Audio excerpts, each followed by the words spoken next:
সিঁড়ি দিয়ে উঠার সময় দেখলাম লম্বা চুলওয়ালা একটা মেয়ে উঠছে, পরনে একটা শার্ট আর প্যান্ট, হালকা পাতলা দেহের গড়ন।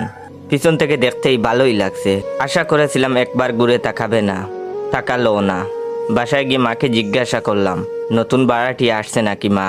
মা বললেন, হ্যাঁ, 3 তলায় নতুন ভাড়াটিয়া এসেছে। তাই তো বলি, আমাদের বাড়িতে এ বয়সের মেয়ে আসবে কোথা থেকে?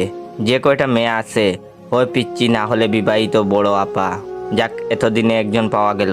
সকালে রাস্তায় বের হয়েছি, দেখলাম আমাদের 3 তলার আঙ্কেল এক গাদা বাজার নিয়ে রিক্সা থেকে নামছেন। ভাবলাম এই তো সুযোগ, বাজার তোলার সাহায্য করে বাসায় যাওয়া যাবে। সুযোগে মেয়েটাকেও দেখা হলো, সাথে আঙ্কেলের সাথে একটু ভালো সম্পর্ক হবে। কাছে গিয়ে সালাম দিয়ে জিজ্ঞাসা করলাম, কেমন আছেন আঙ্কেল? তিনি বললেন, আলহামদুলিল্লাহ বাবা, ভালো আছি।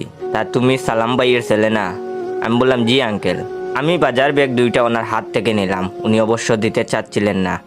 অনেক ভারী ব্যাগ, মনে হয় অনেক বাজার করেছেন। 2 হাতে 2টা ব্যাগ নিয়ে 3 তলা উঠে গামিয়ে গেছিলাম। আঙ্কেল বললেন, ভিতরে এসো বাবা, 1 কাপ চা খেয়ে যাও। ভিতরে গিয়ে সোফায় বসলাম। বড় চুলওয়ালিকে দেখতে পাচ্ছি না, কি করছে কে জানে। আন্টি চা নিয়ে এলেন। আন্টি দেখতে বেশ সুন্দরী, মনে হয় মেয়েটাও সুন্দরী হবে। কখন যে দেখবো। ভিতরে উত্তেজনা কাজ করছে। আন্টির সাথে বসে গল্প করছি।